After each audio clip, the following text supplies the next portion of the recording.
and consensus building. Thank you, Mr. Becerra. Thank you, Madam Speaker. It's been a thrilling ride so far, and that's just the first 4 months. I believe most of the members of the caucus, and we have an opportunity every week to have a sit-down with them, would agree that we are very well led at the helm by our President, Barack Obama, and our Speaker, and our Majority Leader, and the rest of the leadership team in the House, and certainly with Mr. Reid and his leadership team in the Senate. But we know that these past 4 months have really been our way to communicate to the American people that we want to restore confidence. Not just confidence in government, confidence in the economy, but confidence that they can lift themselves up as well. And we want to give them the tools to do exactly that. At the end of the day, this is about putting people first. Whether you're a taxpayer, whether you're a consumer, whether you are someone in need of health care, we're trying to elevate you, make you believe once again that this economy, this government, our people are really going to lift us up as we've always seen it happen in the past. The credit card bill, the housing bill, all of these things are meant to tell people, send them a signal that we are trying to make it better for them, to give them confidence that they can go ahead and continue to lead their lives. But it's tough sometimes. When today you have a debt of $1 trillion, and I don't mean government debt, I'm talking about consumer debt in credit cards, $1 trillion, you've got a problem, especially when the rules of the game are changed midstream. $1 trillion, if you were to translate every dollar into a second, that debt would have commenced at the time that human beings were trying to figure out how to start a fire.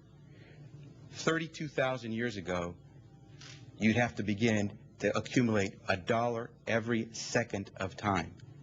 32,000 years ago. That's a lot of money that consumers in America owe. On top of that, of course, we saw that President Obama inherited an over $1 trillion deficit from the previous administration. Lots of work to do to restore confidence. But it's tough to restore confidence when Americans are getting letters like this. And no one is immune. This is a letter I received last month from my credit card company. Now, I pay through auto payment on my credit card, yet I received a letter telling me that, guess what? We've reviewed the files, the spending and debt profiles of our card members, and we're making some difficult decisions. Unfortunately, that's why we're writing to you today. We have had to make the difficult decision to lower the credit limit on your account. Now, I have a zero balance at the end of the month, every month. And so I received this letter. And of course, they said your credit limit may have changed, but your value to us has not. Now, that's the letter I received, and I pay on time, automatically, every month. Now, if this isn't bad enough for the Becerra household, let me tell you, my daughters are getting letters to apply for credit. Now, if it weren't for the fact that they are still minors, my oldest is now 16, and for the last 2 years, she's been receiving credit card applications. We shouldn't have to worry too much. But that's what's going on in the Becerra home. I can only imagine what's going on in other homes around America. And so how can they have the confidence that we're trying to do the right thing when people across America are getting letters like this, including people who pay their bill on time, who try to do things the right way? $1 trillion is out there in consumer debt today. We're going to change that.